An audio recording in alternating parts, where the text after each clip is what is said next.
Gente, voltei para a aula. Então, eu fiquei no slide 67, né? Que falava sobre essa relação da influência entre os parâmetros curriculares do ensino de história e a nova história. E aí vem as questões relacionadas, né? Essa vertente, as representações do mundo social passam a ser analisadas como integrantes, né, da própria realidade social, essa questão do próprio parâmetro, né? E possibilita uma redefinição da história cultural. Então, aí, outro elemento importante é o da história cultural. As aproximações entre antropologia e história. Vejam que tudo isso tem a ver com a terceira geração dos análises, né? Tem uma importante, tem sido importante, dando origem às abordagens históricas que consideram a cultura não somente em suas manifestações artísticas, então, não é só, né, a alta cultura, mas a cultura popular e mesmo essa relação entre cultura popular e cultura erudita, essas interseções possíveis. Mas nos ritos de festas, nos hábitos, então, a história se desloca para pensar essas diferentes manifestações.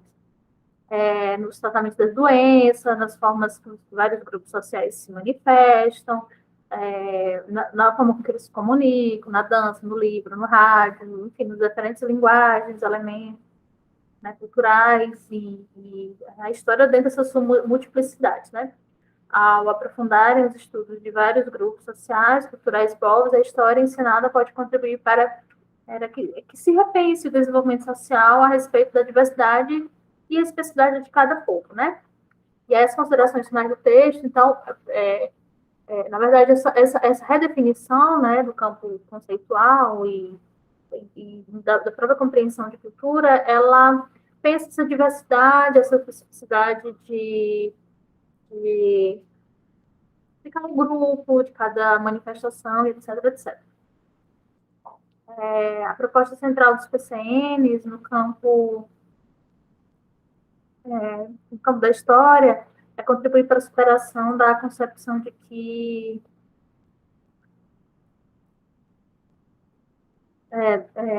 deve inculcar valores no sentido de aceitação da desigualdade, né, pensando nas desigualdades e na aceitação dessas desigualdades, mas, na verdade, a proposta central do PCN no campo da história é contribuir para a superação da concepção de que o ensino de história deve inculcar valores. Não, o PCN traz a necessidade de que a gente não fique satisfeito, né, com a desigualdade, mas tente repensar a desigualdade, né, tente superar elas, assim como superar a visão de história como produto da ação de grandes vultos e heróis. Não só propõe a superação dessa concepção tradicional, como defende o ensino de história comprometido com o exercício da cidadania e com a construção de uma sociedade plural. Então, essa preocupação com a sociedade plural, democrática, e a superação de história tradicional dos grandes homens, né, e essa superação da aceitação das desigualdades são os grandes elementos dessa concepção de história nos PCNs. Então, essa é uma questão central que vocês têm que focalizar. Contudo, em nosso entendimento, todo o processo de construção do documento se faz com grandes contradições. Então, o texto está dizendo que, ainda que o PCN se coloque dessa forma, há muitas contradições da própria construção dos PCN, fazendo o discurso pela cidadania um contrassenso, pois a falta de um envolvimento mais democrático da sociedade, então, é contrassensual porque não houve um envolvimento democrático da sociedade na construção do documento, né? Contribuiu para que professores se tornassem coadjuvantes, né? Então, o texto ele foi feito por grandes especialistas, pedagogos, mas não houve efetivamente a participação de gente que está na sala de aula, né? Está lá discutindo, trabalhando efetivamente com educação, né? Que são as pessoas que trabalham, elas precisam ser valorizadas e protagonizadas, né? Seu espaço precisa ser protagonizado. Baseada no nível de concretização hierarquizado, em já o professor em dificuldade de viabilização de uma proposta, das propostas pilares do documento, isto é, que o professor seja um produtor de saberes. Então, na verdade, o que se nega aí é que vocês, como professores, o Sidney, como professor de ensino básico, também produzam saberes, e a ideia não é essa, né? A ideia é de que vocês entendem muito mais de ensino de história do que quem está lá nas universidades, né? Quem vocês que entendem. O ensino de história é presente nos parâmetros curriculares do ensino médio, aí é outro texto, né, construção do sujeito adequado, né, são os PCNs do ensino médio, né, esse é um terceiro texto, esse texto busca compreender, eu estou tentando seguir aqueles textos que foram indicados, né, Esse texto busca compreender o desenvolvimento da disciplina histórica, pensando a história como uma disciplina curricular, né? Você tem a história como campo de conhecimento, né? Ao longo do tempo, a história vai se construir como um campo de conhecimento científico, né? Metodológico, com parâmetros, etc, etc. Mas ela também, ao longo do tempo, vai se construir como uma disciplina escolar. Então, existe uma diferença significativa, digamos, nesse lugar, enfim, ocupado para a história, né, enquanto campo de conhecimento escolar, e esse lugar da história enquanto conhecimento científico. Né? Então, a discussão é desse campo de conhecimento escolar. A partir dos parâmetros curriculares nacionais para o ensino médio.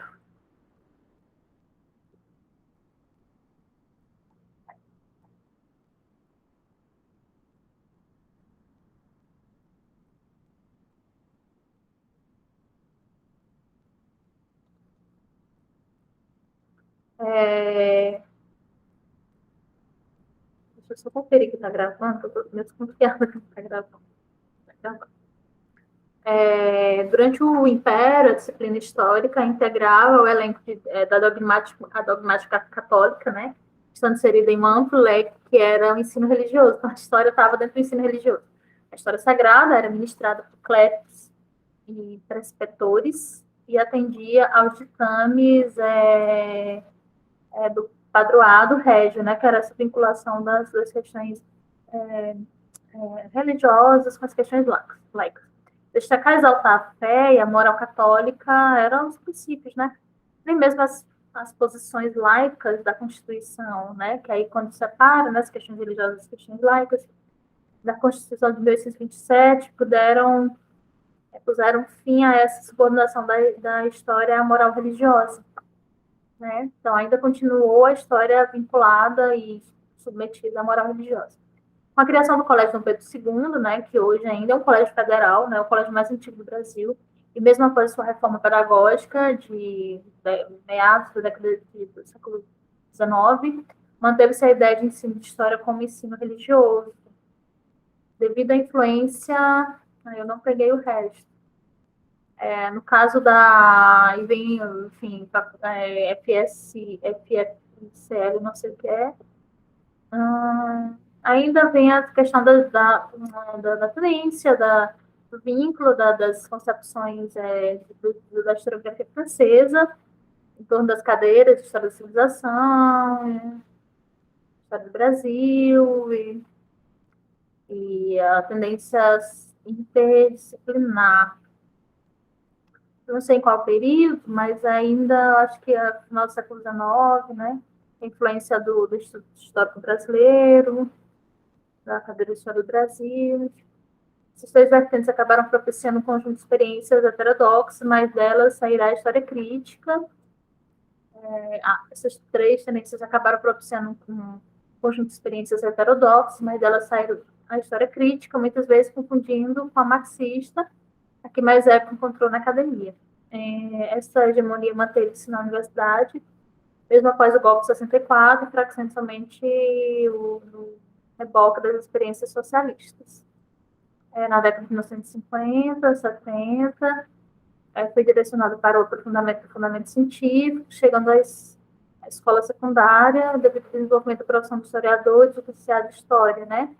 Então, houve uma renovação nessa década, o surgimento desse profissional, agora especializado em seu ofício, propicia uma melhoria na qualidade do ensino de história, assim, privilegiou o social, sendo necessário o uso do marxismo para a obtenção das ferramentas, possibilitando a compreensão da realidade e da desigualdade. Mas, apesar da superação, da simples memorização do registro objetivo, então, assim, na década de 50, a renovação foi direcionada para o aprofundamento dos fundamentos científicos, chegando até a escola secundária, né? Devido ao desenvolvimento da profissão de historiador, dos licenciados em História. O surgimento desse profissional, agora especializado em seu ofício, proporciona então, com a profissionalização do historiador, esse contexto vai ser modificado. Melhoria na qualidade do ensino de história. Assim, privilegiou-se o social, sendo necessário o uso do marxismo para a obtenção das ferramentas. Então, você tem a profissionalização do historiador e, nesse década de 50, 60, E a temática mais importante desse processo vai ser a marxista. É necessário o uso do marxismo para a obtenção de ferramentas possibilitando a compreensão da realidade e das desigualdades. Então, a questão central são as desigualdades e a realidade social. Mas, apesar da superação da simples memorização do registro, objetivo de conhecimento parcial, o conteúdo ainda era direcionado para o discurso explicador, ainda que esse vínculo parcial, né, e, enfim, ainda se preocupava com uma questão de explicação generalista, eurocêntrica, ainda o eurocentrismo muito forte, desde o século XIX, né, os franceses. Em busca da identidade nacional, com essa preocupação com a identidade nacional, criaram outros mitos como a democracia racial, que é a ideia de que é a vinculação com Gilberto Freire, vocês lembram, vocês estudaram isso? A ideia de que brancos, negros e indígenas tinham se harmonizado e estavam vivendo muito bem, obrigada. Não tinha, a colonização do Brasil não foi feita com atrito. Cordialidade do brasileiro, nação de uma única língua, dentre outros.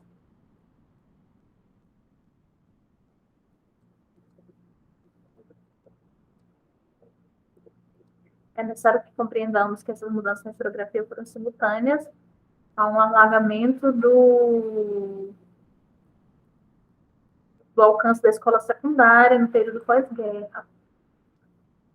A acelerada urbanização e industrialização exigia uma universalização da alfabetização. Olha, vejam, necessário compreender que essas mudanças de historiografia, né, historiografia como campo científico, foram simultâneas ao alargamento do alcance da escola secundária, né? Escola secundária, no período pós-guerra, né?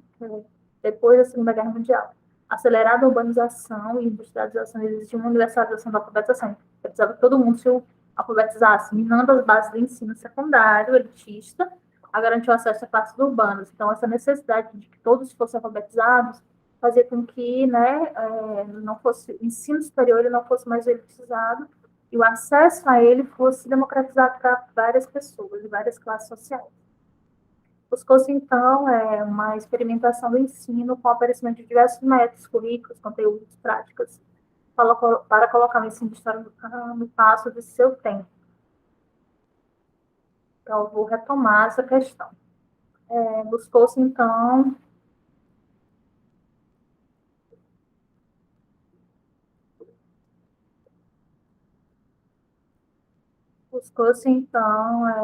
uma experimentação do ensino com o aparecimento de diversos métodos históricos, né? Buscou-se, então, uma experimentação do ensino com diversos métodos de ensino, currículos, conteúdos, práticos, para colocar o ensino de história no passo de seu tempo. Então, a história, o ensino de história se adequar ao tempo histórico em que ela estava inserida, criou-se vários métodos, currículos, conteúdos. Então, a ditadura veio acabar com a experiência que se proliferava pelo Brasil, né? Que aí veio a ditadura de 1964. Já no governo militar, a escola e a universidade se distanciaram, né? Então, essa questão da mudança no campo da história, como campo de conhecimento e a sua influência no campo educacional, ela veio a diminuir significativamente porque houve uma diferença, uma distância, né, em termos do que a universidade fazia e o que a escola fazia. A universidade resistia às restrições, censuras, admoestações, e delas sobrevivia o marxismo, como o escopo dos estudos históricos. Né? Então, assim, na verdade, no governo militar, né, há todos os problemas e sobrevive o marxismo ainda sobrevive o marxismo dentro dos estudos históricos, mesmo com todo esse processo. Escola pública para entender o projeto, e aí a escola pública, existia um projeto de desenvolvimento a nível do governo federal, na escola pública para atender esse projeto, popularizava-se abrindo cursos noturnos e encerrando com os exames de admissão, então chamado segundo grau. Então, existia uma necessidade de criação de uma mão de obra, e essa mão de obra para a criação tinha que abrir mais cursos técnicos, né? E as classes populares precisavam ter acesso à escola, e aí os cursos noturnos foram criados, né? Voltando para a questão da história, né? Mesmo com todas as processos de cassação, etc., sobrevivia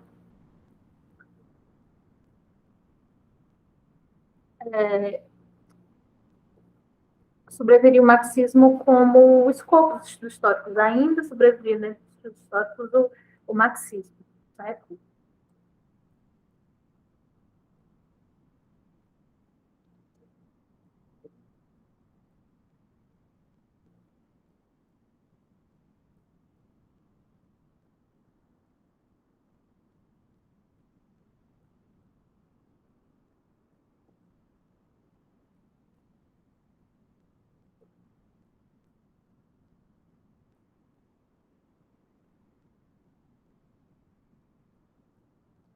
Certo, gente?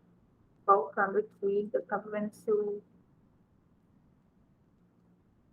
nesse contexto surgiram os cursos de curta duração, porque era necessidade de colocar o povo para fora, né? Estudar pouco e ir para o mercado de trabalho, de caráter polivalente e sem fundamentação, né?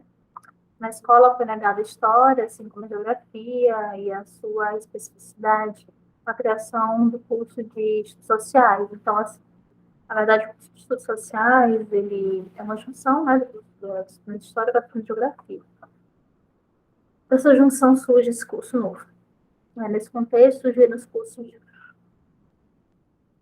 curta duração, de caráter polivalente, isso é, várias disciplinas, e sem fundamentação, né, dado assim, a revelia.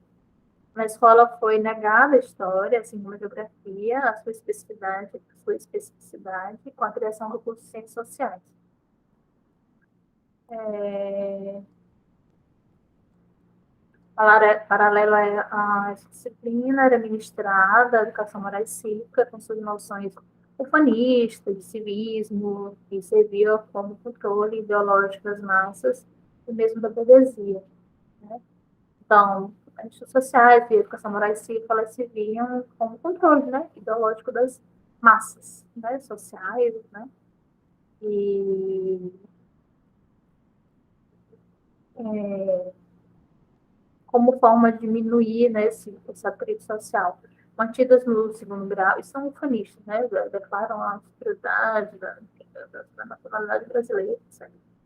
Mantidas no segundo grau, a história e a geografia conviviam com o SPB, né,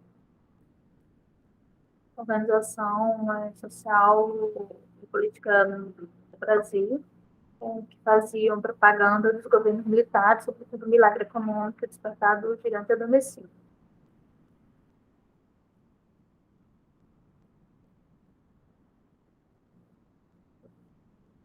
Mudanças educacionais implementadas após a 1964, ensino de história, tornava-se um alvo importante do poder público autoritário dominante. Nesse sentido, várias medidas governamentais são adotadas, visando seu enquadramento no binômio regime.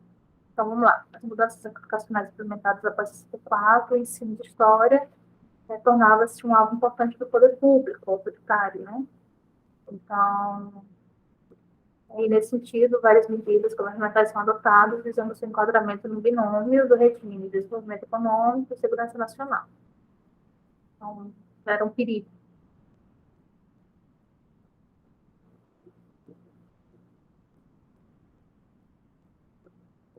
A separação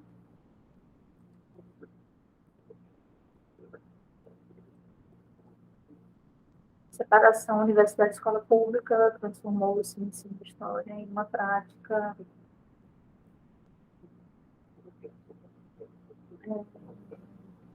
sem rigor, nem fundamento, os tópicos deveriam ser decorados. Então, tirou esse caráter reflexivo, né? A ditadura militar tira esse caráter reflexivo do ensino de história, né? A reflexão sobre instituições, questionamentos dos estudos dirigidos, e o professor de história, questões relacionais, questões sociais, enfim, centros cívicos, atividades comemorativas, nada que fosse reflexivo.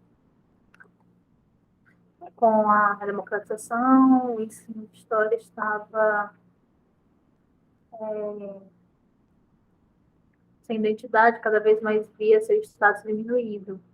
enquanto nas universidades, do lado do marxismo, com a redemocratização do Brasil, o ensino de história estava sem identidade, cada vez mais via seu status diminuído.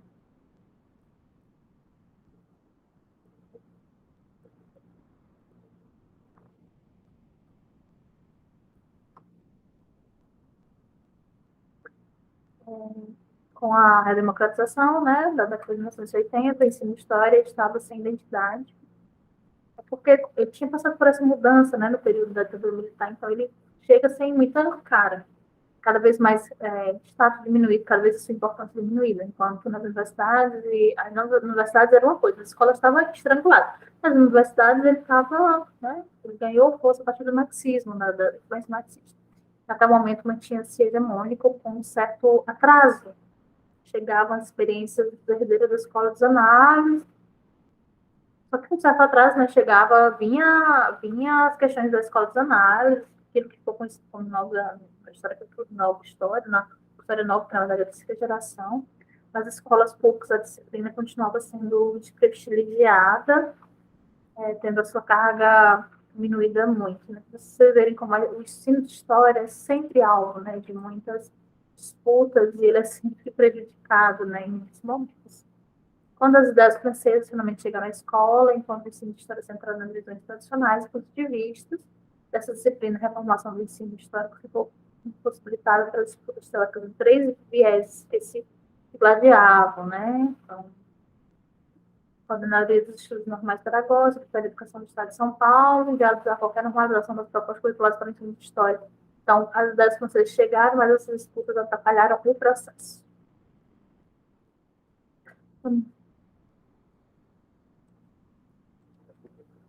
Atrapalharam efetivamente o processo. Aparentemente, as tendências marxistas se tornaram vencedoras na década de 80, fim da década de 80, e adotou-se uma história dividida em eixos temáticos, privilegiando o mundo do trabalho, né, o SEC São Paulo, e a Secretaria de Educação de São Paulo, e outras relações econômicas. Nessa proposta, os eixos articularam-se anacronicamente, cabendo ao professor sistematizar aquelas informações. Então, assim, dividida em eixos temáticos, esses temáticos eram articulados de maneira anacrônica, o que é anacrônico, sem essa vinculação cronológica certa, né? Então, tal coisa de tal período, tal coisa de tal período. Anacronicamente é muito desorganizado do ponto de vista temporal, as coisas são muito desencadeadas, sem organização temporal, cabendo ao professor sistematizar aquelas informações. Apesar de algum sucesso, né, chamado de escola padrão, essa reforma sucumbiu à má formação dos professores. Apesar de algum sucesso nas chamadas escolas padrão, essa reforma sucumbiu à má formação dos professores e suas, não peguei o resto, não sei se suas condições salariais, que indicavam a função.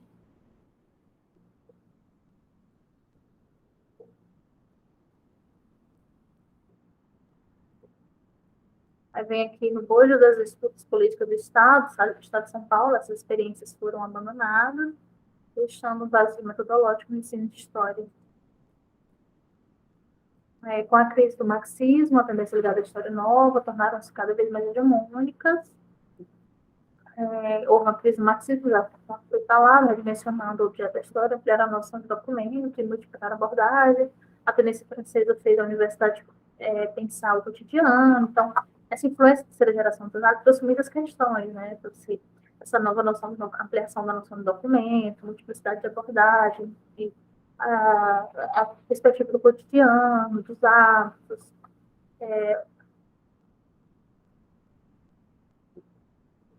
ocupava-se de mitos, enfim, uma história mais, a preocupação uma história mais humana, né? Onde o econômico deixava de ser o motor para colocar-se em seu lugar, e há muitas questões. O distanciamento do discurso universitário de história, a disciplina escolar, se acentuava ainda mais. O governo federal, através da Secretaria de Ensino Fundamental e de Ensino Médio, Tecnologias, no afã de impor o modelo educacional dado pela globalização, tratou de estabelecer um equilíbrio fundamental da complementação entre humanidades, ciências naturais e tecnológicas. Então, houve essa preocupação de juntar, né, essas questões naturais, humanas e tecnológicas, buscando uma síntese.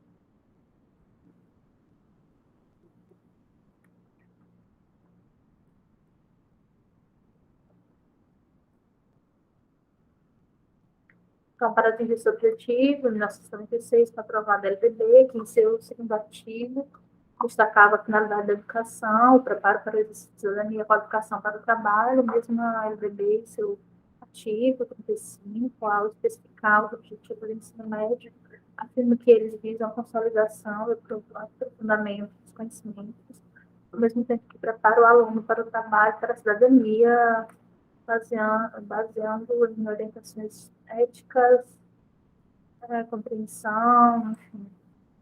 Ensino de história visando os objetivos, pessoal operar, a interdisciplinaridade, a transversalidade, o currículo de competência, né, o parâmetro do ensino de história, supor um ecletismo de marxismo, educação de terceiro, inglês, associado às ideias de ciência, política, direito, a tentativa de criar espaço para o desenvolvimento da cidadania, capacitação de uso de tecnologia, né? Muito do que a gente vem discutindo sobre como a LDB, como os PCNs são influenciados pela legislação de 1998, né? Então, essa preocupação com a discussão sobre cidadania, né? Enfim, marxismo, tradição francesa, inglesa, todas essas questões. A visão dos parâmetros curriculares do ensino de história deve articular-se com as outras disciplinas que integram a denominada ciências humanas e tecnologias, objetivando sedimentar e aprofundar temas estudados pelo ensino fundamental, mencionando aspectos da vida social e o papel do indivíduo na transformação. Né? Então, veja só, aspectos da vida social, o papel do indivíduo no processo histórico, a compreensão das relações entre verdade, ação do indivíduo, que é a história, a necessidade de ações determinadas pela sociedade. Vejam só, vários aspectos aqui, né? Desde aspectos relacionados à vida social, o papel do indivíduo, dentro desse processo, as transformações do processo histórico, a complementação das relações de liberdade e a necessidade a relação de liberdade, que é a ação do sujeito, né, e a necessidade são essas determinações. Estão pensando nessas relações de liberdade, sujeito, determinações, o papel do indivíduo no processo histórico, todas essas questões são colocadas pelos parâmetros. Nesse sentido, ensino de história e a sua área fazem parte de uma estratégia maior que trata de absorver a crescente demanda pelo ensino médio, modernizá-la, capacitá-la para o uso de diferentes tecnologias com o intuito de transformá-la em exercício de reserva pronto para assumir postos de trabalho nos qualificados, substituindo. Nesse sentido, a ensino de história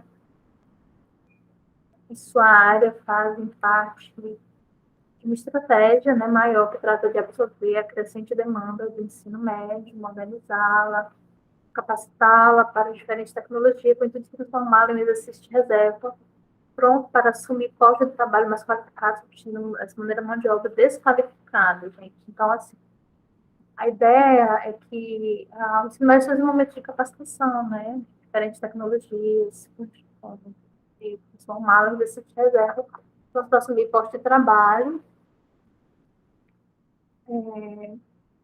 fazem parte da estratégia, né? A história faz parte da estratégia dessa possibilidade de que as pessoas assumam trabalhos mais qualificados e substituindo mão de obra desqualificada. De que forma isso fica claro aqui? A nossa contemporaneidade também orienta-se pela pulverização das tradições pelo mito do consumo.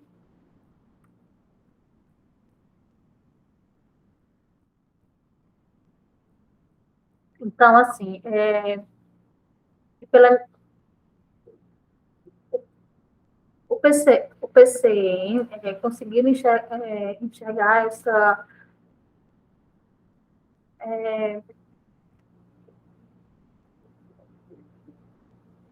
na verdade, o que diz assim, os parâmetros curriculares do ensino médio, eles conseguiram enxergar essa volatilidade, né, que caracteriza o nosso tempo, mas não puderam propor algo mais sólido com relação a como desenvolver essa tecnologia humana, né?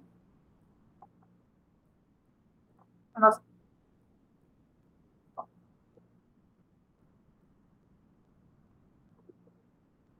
com esses aspectos como a simultaneidade das informações, a visão positiva do desenvolvimento tecnológico, a pulverização das tradições, o microconsumo, todos esses aspectos não foram bem resolvidos, né? É isso que o texto diz.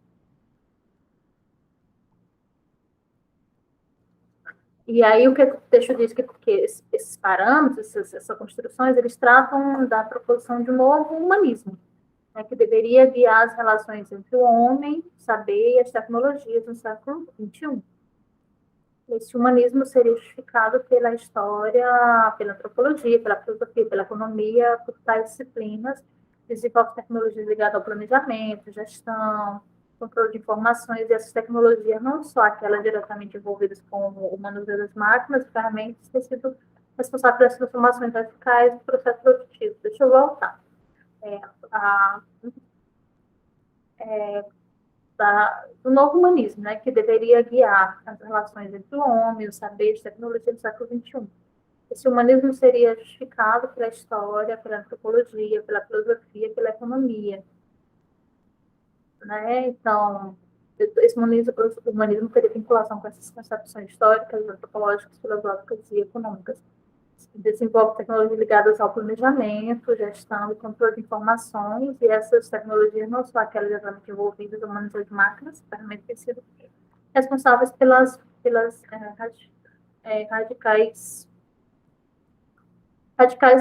transformações radicais no processo produtivo.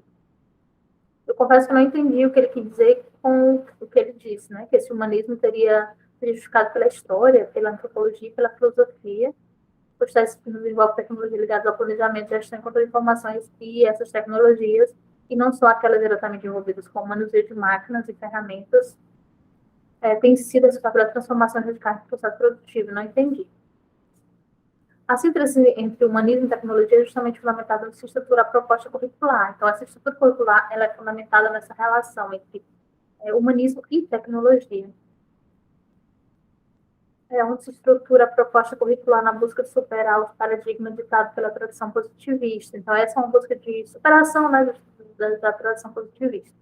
Busca, ao mesmo tempo, a superação de doutrinas humanistas clássicas, sustentando a inexorabilidade do desenvolvimento tecnológico e a compreensão do impacto desse desenvolvimento sobre o indivíduo, sobre a sociedade, já que ela reivindica a reflexão sobre a relação homem-tecnologia. Vamos lá, de novo.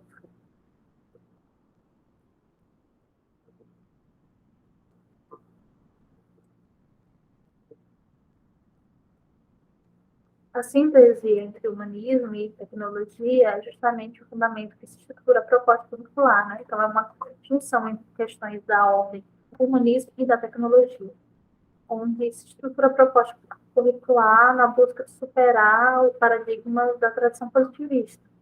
Então, essa junção entre humanismo e tecnologia é uma busca de superar a tradição positivista. Busca, ao mesmo tempo, a superação de doutrinas humanistas clássicas, né? Sustentado na inexorabilidade. Então, há uma preocupação também com a superação das doutrinas humanistas clássicas, sustentado na inexorabilidade do desenvolvimento tecnológico. Humanistas clássicos.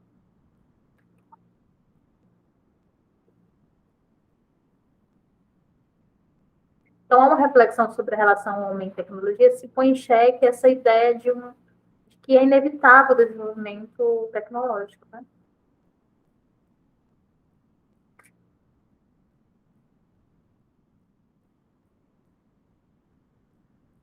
Então, a ideia, né, dos parâmetros é a ideia de competência a serem desenvolvidas pelos alunos. Essas competências são aprendidas como esquemas mentais e deduzidas de pensamentos a partir de Jean Piaget e Noam Chomsky.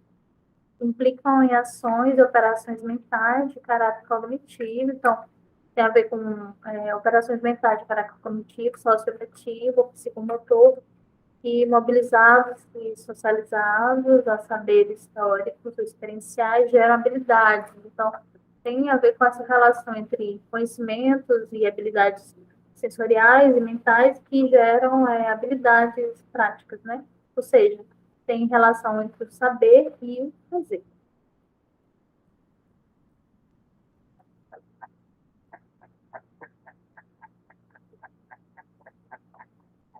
Então, são 177 slides, já são 10 horas, quando for 10 horas, eu vou encerrar e amanhã eu mando o resto para vocês. Muita coisa. É,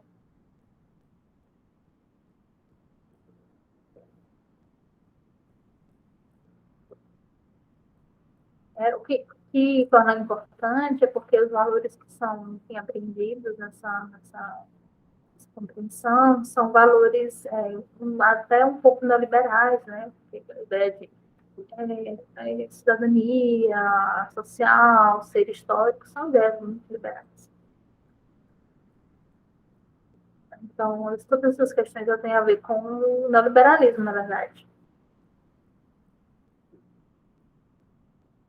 Esse neoliberal existe uma disciplina histórica face de questões colocadas pelo presente para posterior investigação acerca dos tempos, do eixo, da continuidade, para que o processo se instale, necessário que a história dialogue com as demais disciplinas, inclusive as extra-áreas, a fim de consolidar e aprofundar o que já foi estudado no ensino fundamental.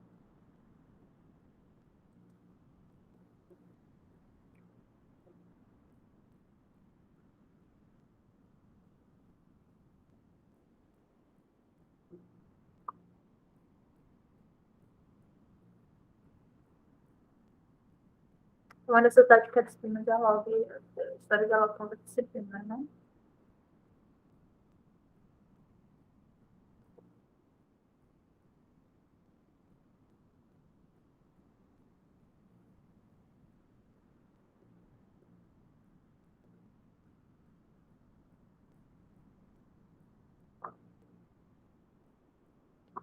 Uma relação também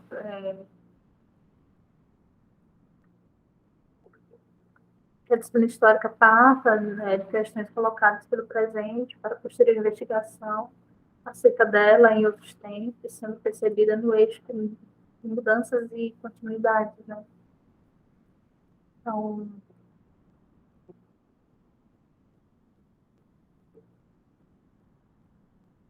então, a disciplina histórica parte das questões presentes e para posterior investigação acerca dela em outros tempos. Ela parte do presente para pensar outros tempos, sendo percebida dentro do eixo com mudanças e continuidades.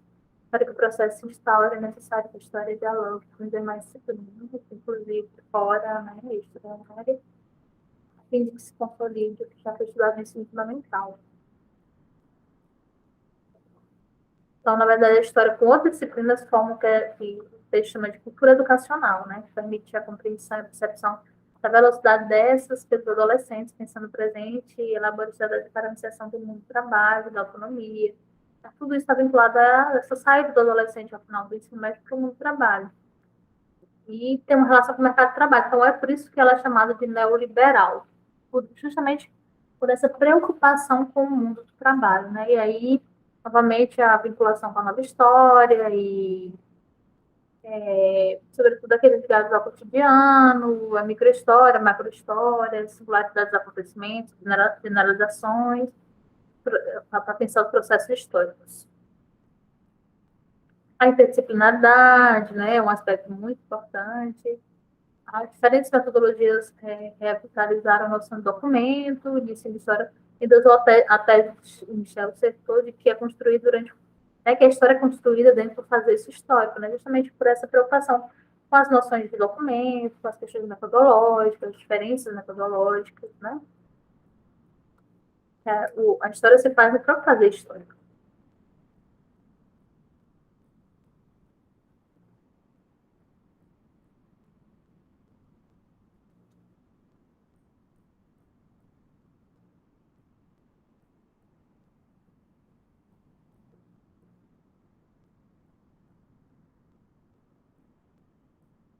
Para atingir essa sofisticação, tem que aceitar a massificação do ensino e enfim, as artes, competências, a interpretação dos textos, indivíduos, enfim, as deformações do processo cotidiano, vários aspectos.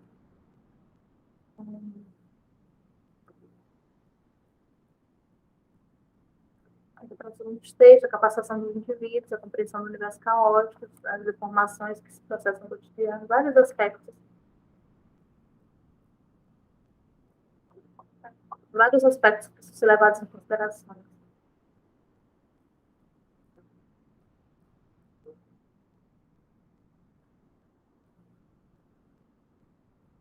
Então, a partir desses princípios, os alunos do ensino médio teriam aula de história estabelecendo leituras acerca do seu tempo, né? E utilizando os conhecimentos já adquiridos no ensino fundamental, especializariam o seu tempo, né? A partir dos conhecimentos adquiridos no ensino fundamental, problematizados, esses conhecimentos problematizados permitiriam reconhecer os diferentes tempos, mítico, escatológico, cíclico. Então, a partir do seu presente e tendo os conhecimentos já adquiridos no ensino fundamental, poderia se fazer toda uma discussão em termos do que é o tempo mítico, o que é o tempo escatológico, ciclo cronológico, e como representações das chamadas temporalidades naturais. Gente, eu vou encerrar aqui, porque são 10 horas, e eu vou pegar o ônibus, né? Mas fica faltando só 50 slides, na verdade 70, mas os slides vão ser mais curtos, né? Então, a gente discutiu nesse segundo momento. Ainda continuamos nos parâmetros curriculares, mas adentramos, saímos do ensino fundamental e adentramos no ensino médio, né? Foi uma leitura muito densa do texto, eu peguei quase o fichamento, mas é para vocês entenderem essa sequência em que os textos discutem as questões que a gente já limpou. Vou encerrar agora, vou colocar no grupo e amanhã de manhã eu termino a aula, tá bom?